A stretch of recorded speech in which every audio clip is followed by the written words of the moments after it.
toujours dénoncé les troupes françaises, la présence des troupes françaises en Afrique. Voilà, nous pensons que ça ne fait que rajouter de l'huile sur le feu. Donc nous, c'est pas aujourd'hui que nous disons que c'est un fiasco. C'était en 2013 quand Hollande y est allé. Nous nous sommes opposés. Voilà, c'était l'opération Serval. Je me souviens qu'à l'époque, y compris François Hollande avait pousser des hurrahs au bout de quelques mois en disant c'est bon, c'est dans la poche, on a gagné, etc. Et puis aujourd'hui, 8 ans après, qu'est-ce qui s'est passé? Pour éviter quand même que les islamistes fondent sur Bamako. Quand même. Bah oui, mais sauf que là, aujourd'hui, on en est où? En fait, ils ont essaimé. Alors, certes, ils se sont dispersés, mais la région est encore plus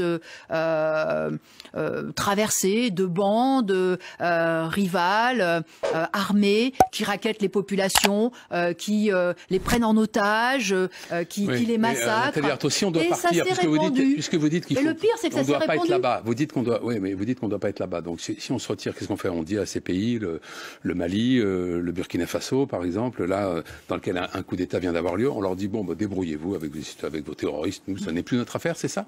La France. Oui, je parle de la France. La France, sauveur de l'Afrique. Non, mais c'est une blague. Non, mais c'est ça aussi. Mais est-ce que la position doit être d'assumer, de dire on n'y arrive pas, on s'en va, débrouillez-vous? Mais la France n'est pas le sauveur de l'Afrique et sûrement pas, et c'est sûrement pas ce qui guide les interventions françaises en Afrique. Combien y a-t-il eu d'interventions françaises en Afrique depuis la décolonisation? Des dizaines. Est-ce que ça a mis fin au sous-développement, aux dictatures, au régime corrompu, à justement à la déliquescence de tous ces États? Non, jamais. Pourquoi? Parce que le but, c'est de préserver l'influence des intérêts français, l'influence de la bourgeoisie française, des Bolloré, des Bouygues, l'influence de nos groupes, de Total, d'Orano pour l'uranium. Donc c'est une question d'impérialisme. Bien sûr. C'est une présence coloniale, impérialiste.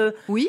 C'est donc le terrorisme dans tout ça qui est largement contrebattu par la Chine aujourd'hui, vous savez. Mais non, écoutez, pour l'instant, les milliers de soldats, ils sont français, ils sont pas chinois. Ils sont pas chinois.